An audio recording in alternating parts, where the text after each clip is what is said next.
Olá, hoje é dia da gente falar em comida boa e eu trouxe um especialista no assunto para falar com a gente sobre isto. Justo, solidário, comprometido, natural de Novo Hamburgo, o filho do seu Armando e da dona Nair, trabalhadores da indústria calçadista, é formado em História, especialista e mestre em História Política do Rio Grande do Sul. Professor da rede estadual desde 1996, foi coordenador pedagógico e vice-diretor de escola. Auxiliou na implementação do ensino médio politécnico na segunda CRE entre 2011 e 2014. Empresário do setor gastronômico desde 2010, é casado com a Sônia há 25 anos. Sua sócia no restaurante e pizzaria Piatto di Nonno. Hoje temos uma conversa de peso com Paulo Roberto Taufer. Meu amigo Paulo, muito bem-vindo para essa conversa de peso. Obrigado pelo convite. É uma honra estar aqui conversando com você aqui. Ô Paulo, eu acho que, meu Deus, devo te conhecer 22, 23 anos mais ou menos. Exatamente. Desde que eu comecei a frequentar, em Novo Hamburgo na época, né? O Prato del Nono, onde a Sônia e o Roque eram sócios, né?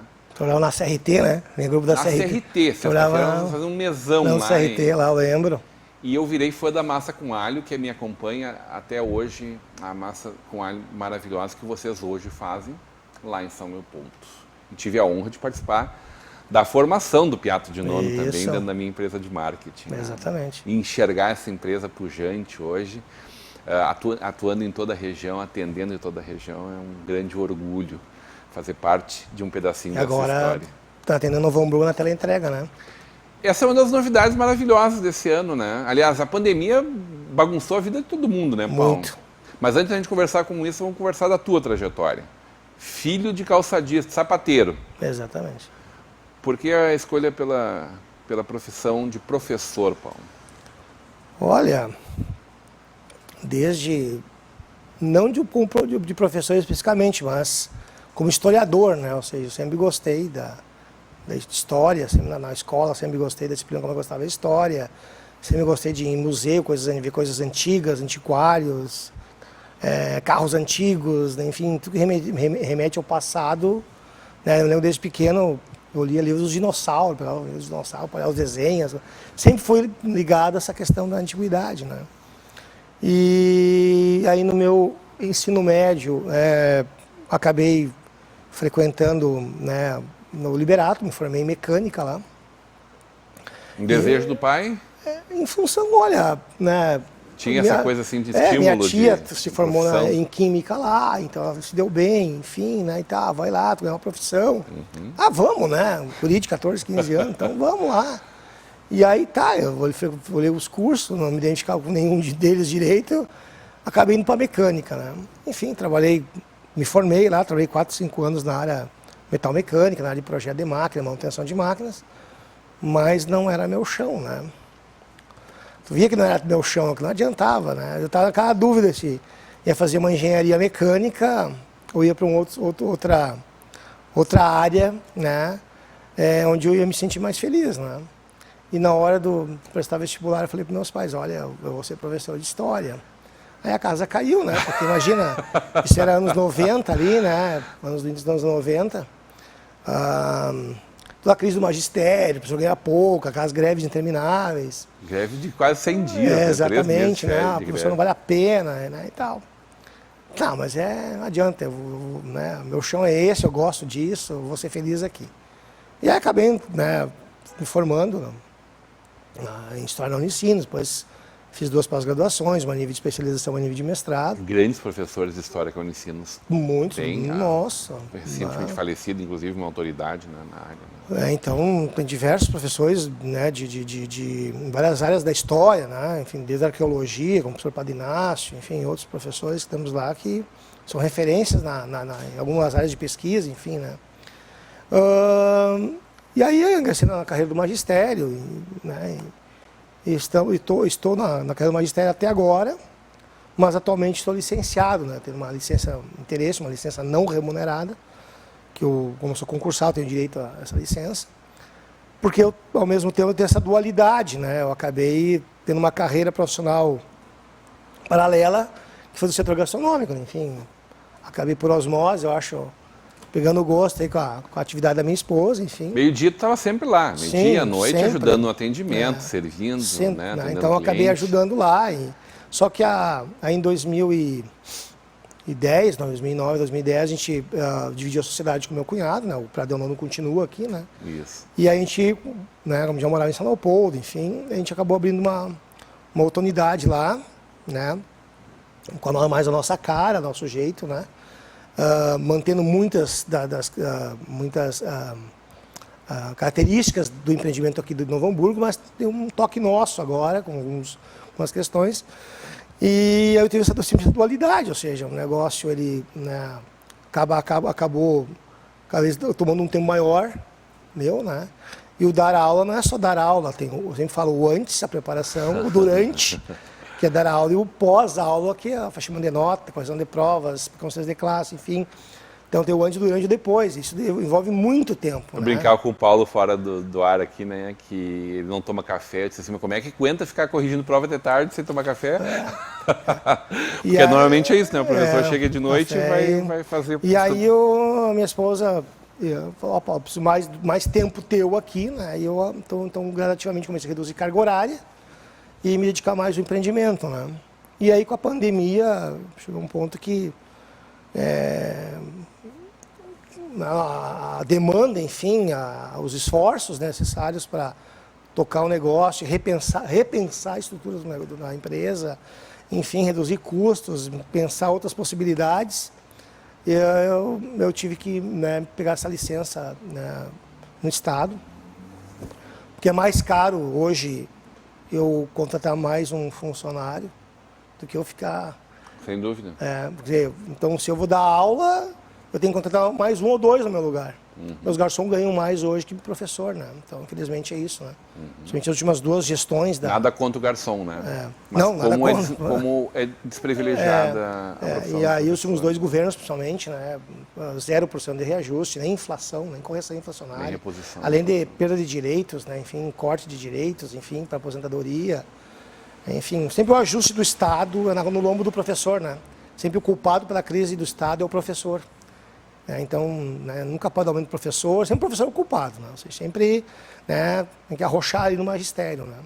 Isso começa a cansar a gente, né? Isso começa a cansar a gente. Por mais que o cara tenha a convicção de que gostaria de ajudar a mudar o mundo ali pela educação. Olha, eu sempre fui um professor assim, de linha de frente, de lutar pelos nossos direitos, né? Sempre atuante no movimento, assim, né? Nunca fui um professor passivo, sempre fui um proativo no sentido de garantir nossos direitos, valorização mais da profissão, valorização salarial, enfim, né? Mas chegou um ponto assim, né? Que a tendência é minha, infelizmente, hoje é não voltar. Eu estou pensando seriamente em me exonerar, né? Quando acabar minha licença, a exoneração. Depois de ter feito mestrado, para ser professor ainda melhor, mais Sim, a minha tendência era, eu estava com um doutorado bem engatilhado, né? Enfim, se constituindo, enfim, fazendo, né? Mas aí a empresa começa a tomar um tempo da gente, né? Um conjunto de esforços, né? Eu fui abandonando essa, por enquanto, né? E a escolha é uma profissão de fé, né? O magistério, sem sombra de dúvidas. E aí poder participar de um momento importante como foi a implementação do ensino médio politécnico, né? Um momento de rediscutir o modelo de educação que a gente tinha. Exatamente. Eu trabalhei na Coordenadoria de Educação, eu coordenava os 38 municípios aqui da região na parte pedagógica referente à implementação do ensino médio. Então, a gente fazia a parte da formação pedagógica dos professores, das equipes diretivas dos professores.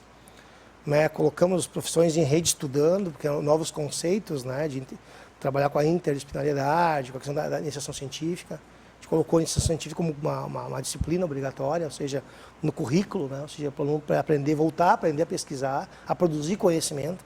A escola tem que ser um espaço de produção de conhecimento, não só de reprodução, né, de conhecimentos já dados, mas um local, o espaço de produção de Não dá conhecimento. para acreditar que a gente saber de cor a tabuada seja suficiente. E aí botamos os professores em rede estudando, fizemos seminários internacionais, né? Eu vivi aqui na Unicina, na FEVAI, na FACAT, que é a nossa rede, fazendo parceria com a Liberato, fazendo parcerias, né, de formação para a rede, né? Os professores também as escolas estão perdendo essa essência das feiras de ciência, da pesquisa, né, da iniciação científica, que é uma coisa fundamental. O trabalho interdisciplinar, sabe? Ou seja, as disciplinas dialogarem, né, conversarem entre si, né? Porque um problema da realidade, né, não vai se explicar por um viés só. É muito complexo os problemas. Né? Para resolver um problema da realidade, um problema concreto, tem que mobilizar vários saberes para poder dar uma resposta, um entendimento para aquele fenômeno físico ou um fenômeno social, enfim, né? Então as disciplinas, né, elas têm que dialogarem, né, para entender a totalidade, não só o fragmento à parte, né? E aí os trabalhos de científica nesse sentido, né? Os alunos pesquisavam, desenvolviam matemática e tal, e os professores das áreas de conhecimento iam subsidiando com informações, né? Com bibliografia, com conceitos, enfim, né, com problematizações. E foi um movimento interessante, né? Começamos a ter alguns bons resultados, inclusive que a Escola Wolfram-Messer é uma escola que nós estávamos se destacando nas feiras de iniciação científicas regionais, superando escolas privadas. Estávamos financiando viagens para os alunos para ir para o Peru, para a Colômbia, para o México, acho também, para São Paulo, nas feiras, uma feira credenciar para outra feira, né? E com tudo despesa paga pelo Estado. Inclusive eu encaminhava os processos de viagens, de diárias, né, para os professores e para os alunos, né? Pagando estadia, hotel, passagem de avião, né? Um movimento muito interessante. Né? O Wolfram é uma escola que estava se destacando bastante, né, nessa caminhada aí. Outras escolas aqui da Encosta da Serra também, enfim, o Pascoalim também tinha um movimento interessante acontecendo, né? Então, deixaram também para viagens internacionais, né? E acabou o governo, e esse é um problema no Brasil, ou seja, as políticas públicas viram políticas de governo, não políticas de Estado, elas não têm continuidade, né? Então, aí veio o governo, na sequência ali, o governo Sartori, cortou tudo, cortou viagens, cortou financiamento, retirou carga horária da área da pesquisa, né? Hoje o foco no português e na matemática apenas, né? E não na integração das áreas do conhecimento, na não hierarquização das disciplinas, ou seja, eles têm mais ou menos o mesmo número de horário, de períodos, né? Para trabalhar numa perspectiva de não hierarquizar o saber. Todos os saberes são importantes, né? Todos os saberes são importantes para entender a realidade, não só um ou outro, né? E hoje tem uma ênfase mais, né, com essa nova reforma que veio agora, do governo Temer em diante, aí, um foco mais no português e na matemática apenas, né?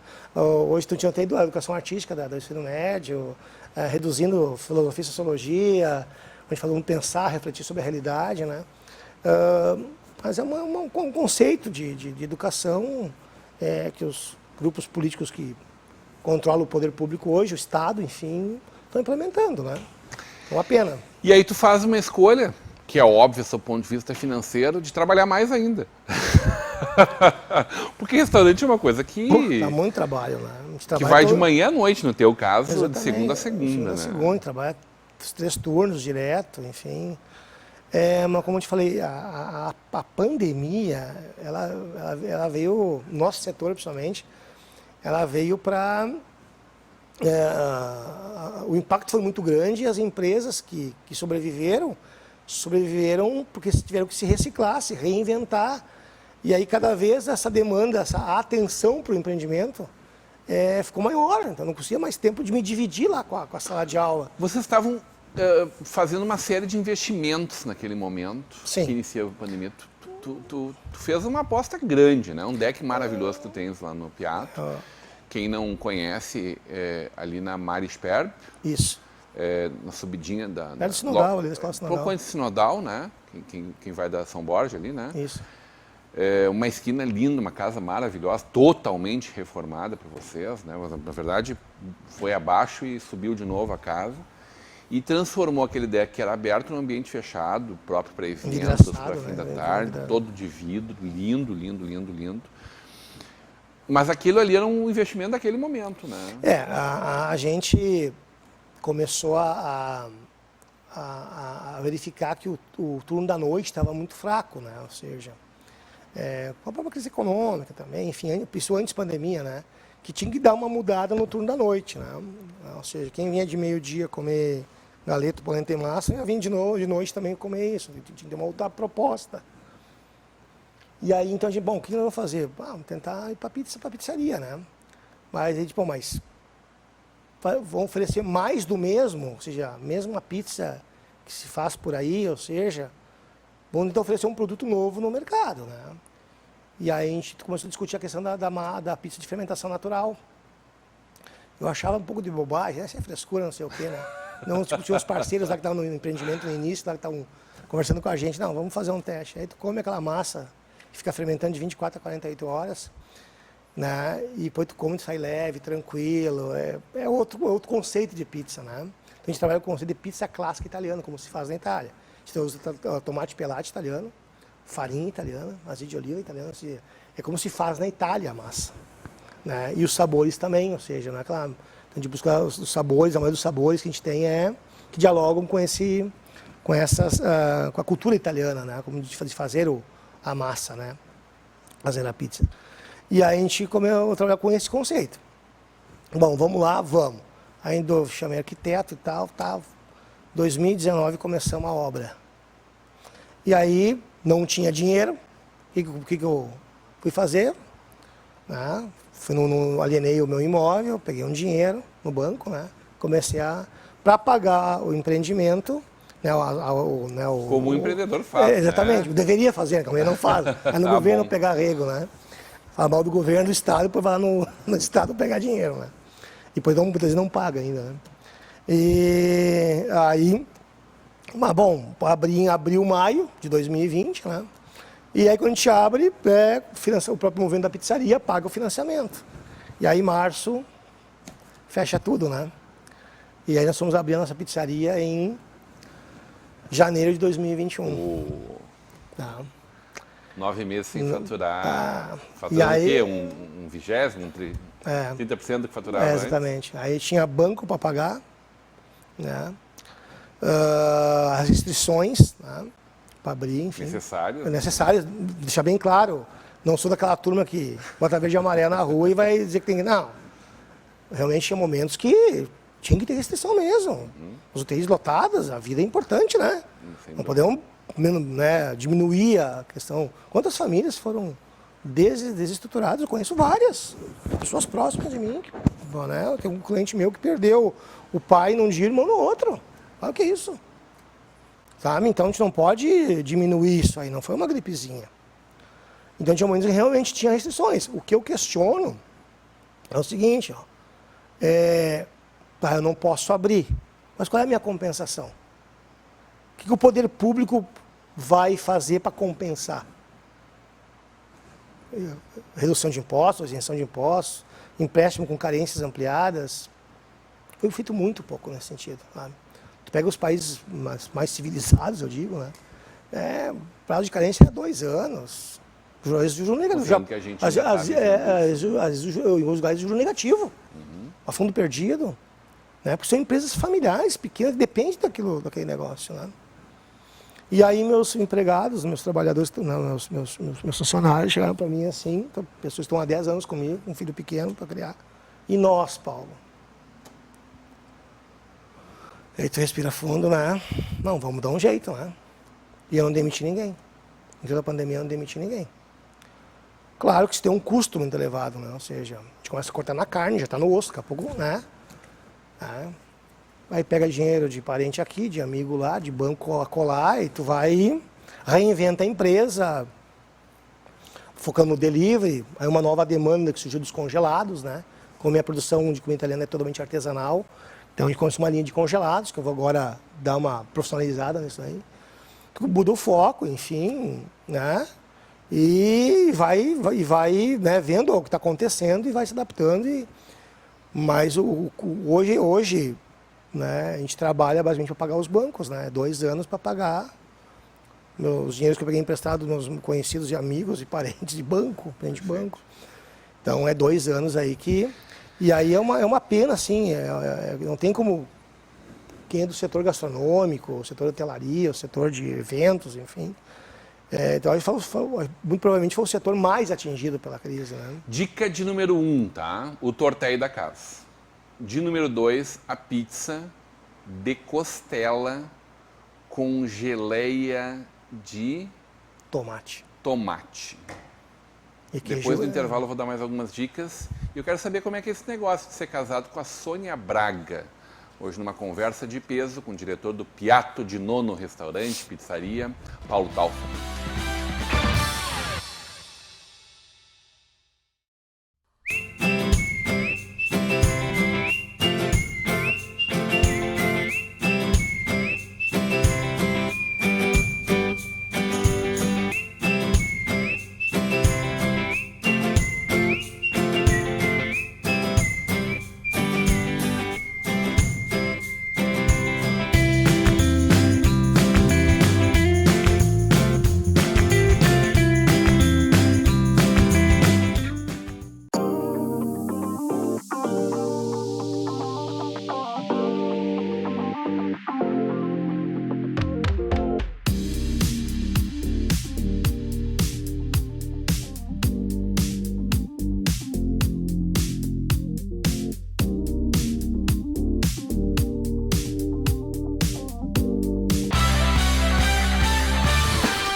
De volta para uma conversa de peso, hoje recebendo o sócio proprietário, diretor do restaurante Piatto di Nonno Restaurante e Pizzaria, com entrega em Novo Hamburgo. Piatto di Nonno. Está entregando meio-dia também, Paulo? Não, só à noite. Só na noite em Novo Hamburgo. De segunda a segunda à noite. Paulo Taufer, no oferecimento de Sicredi, juntos construímos comunidades melhores. Faculdade INH, aqui você vive o conhecimento. Mercator Feiras e Eventos. Vem aí o SIC em Gramado, em maio de 2022. E o apoio de Locofer, fechaduras e acessórios. Ô Paulo, dei 2 dicas já na saída do primeiro bloco. A terceira dica é o galeto, que é muito gostoso. Galeto Primo Canto, maravilhoso. E claro, seguindo na ordem das pizzas, daí a minha segunda preferida é brie, queijo brie com geleia de damasco. Com geleia de damasco. Eu falei da costela com geleia de tomate, o queijo brie. As duas são uma combinação perfeita, agridoces assim. Ô Paulo, como é que é esse negócio de ser casado com a Sônia Braga, hein? Deve ter um monte de gente invejando. Beijo, Sônia, uma querida, essa tua esposa. A gente se conheceu... A Sônia Braga, mas não é aquela do cinema exatamente. Não é. Mais especial ainda que aquela do cinema. Mais especial.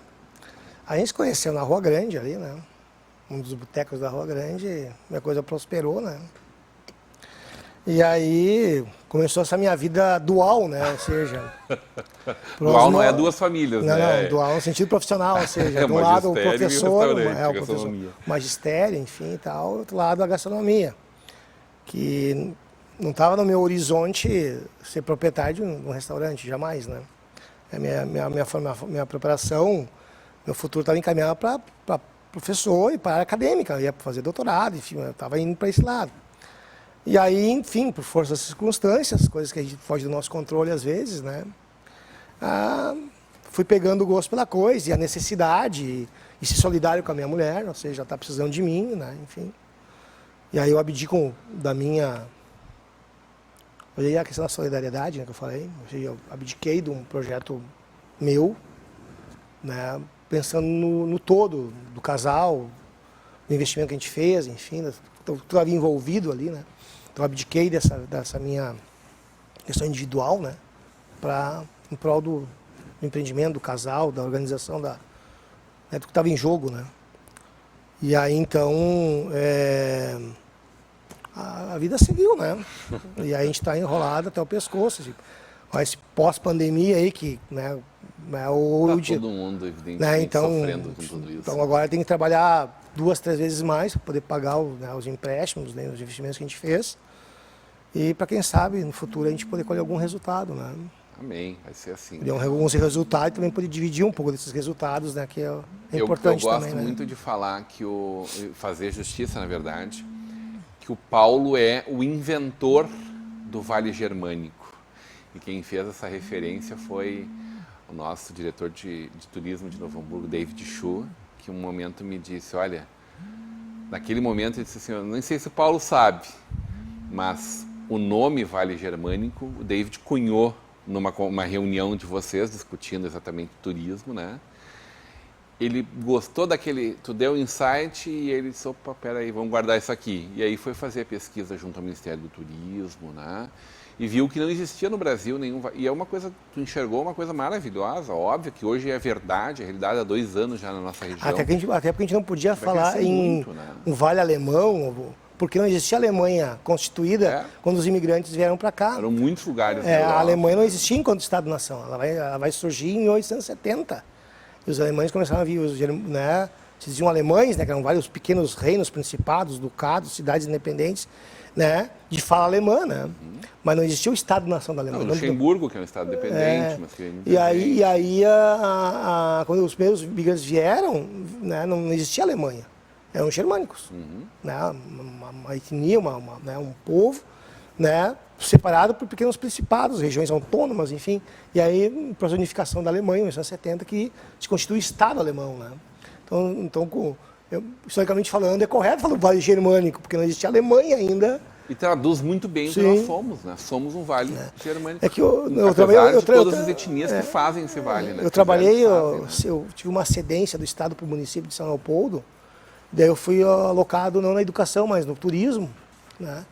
Que daí a gente participou de algumas reuniões da setorial de turismo do regional, a gente reunia com Novo Hamburgo, Campo Bom, Sapiranga, essa região toda aqui do Vale dos Sinos, né? E aí começamos a discutir uma questão, uma identidade da região, qual a identidade, o que nos une, qual a identidade que nós temos, né? Então tem essa mesma origem histórica, enfim, né? Partiu de São Leopoldo, né? E de São Leopoldo, as linhas, né? Que vai dar a origem aos outros municípios da região, né? E o Piatto de Nono está inserido dentro desse universo hoje do turismo. Muita gente vem a Novo Hamburgo, São Leopoldo, a região, em Costa da Serra, para saborear as delícias que a gente faz aqui, né? Quais são as delícias que as pessoas encontram lá no Piatto, hein? Olha, nós temos uma cozinha típica italiana, né? Uma comida feita totalmente artesanal, sem adição de produtos químicos, sem aromatizantes, com adoçante, todos esses antes que tem não existe, ou seja, é totalmente artesanal a nossa comida. Então a ideia é até o capelete, a gente fecha manualmente um a um na mão, né? Os espaguetes, a massa espaguete nós que fazemos, os molhos, tudo, a lasanha, a tortelha, o rolê, todas as especialidades que nós temos, é uma produção própria, artesanal. Isso é uma marca da gente, né? A gente não industrializa nada, a gente não terceiriza nada, tudo é feito por nós. Só tem uma equipe grande lá de funcionários justamente para poder dar conta dessa... É uma indústria de alimentos. Exatamente. O próximo passo agora é a indústria de congelados, que a gente está começando a reorganizar. A pandemia deu uma demanda para os congelados, para o pessoal ficar em casa, fazer a comida em casa. E aí eu comecei a levar mais a sério esse negócio. Aí o próximo passo vai ser agora, no próximo ano, a gente... né, trabalhar com a linha de congelados. À noite o cardápio muda um pouco, então, para oferecer Isso, outras coisas. Ao meio-dia nós temos as massas, o galeto, a polentinha, enfim, desde o rodízio completo de comida italiana, até opções à la carte, a partir de R$26, R$27 nós temos opções. Aquele almoço rápido do meio-dia ali, né? E à noite a gente trabalha com a pizza agora, com a pizzaria, né? E também com pratos à la carte e rodízio, de massas, bifes bovinos, né, e filés de frango. À noite a gente não trabalha mais com a churrasqueira, com galeto, costela de porco, coraçãozinho de galinha, enfim, né. A gente trabalha mais com massas e bifes à noite, né. Lembrando, né, Paulo, que São Leopoldo tem uma tradição da gastronomia muito forte desde sempre. Claro que o ambiente universitário também colabora muito com isso, né.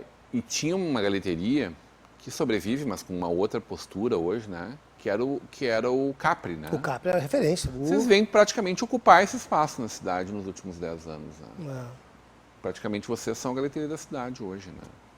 A gente procura seguir uma tradição, né? Ou seja, ser fiel a uma tradição cultural, familiar, enfim, todos nós somos descendentes italianos, enfim. Apesar do meu sobrenome ser meio alemão, né? O Taufer, ele é tirolesca, né? Só que o Tirol é uma região, um enclave, uma divisa com a Áustria. Os austríacos são alemães, na realidade, né? Falam alemão. E os Taufer são uma região do enclave de sobrenome alemão, austríaco, mas de fala italiana. Olha só. Né? São os tiroleses de fala. Então, meus bisavós vieram com passaporte austríaco, né? Passaporte austríaco, não italiano, os tiroleses com passaporte austríaco e fala italiana. E tem tirolês com fala alemã.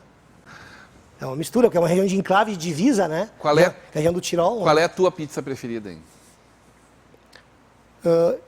As pizzas que eu mais gosto são aquelas que consigo mais com vegetais, assim, sabe? Eu gosto muito da pizza vegetariana, portuguesa, né? Simone, minha esposa, é apaixonada pela portuguesa. Que envolve mais a questão dos legumes, né?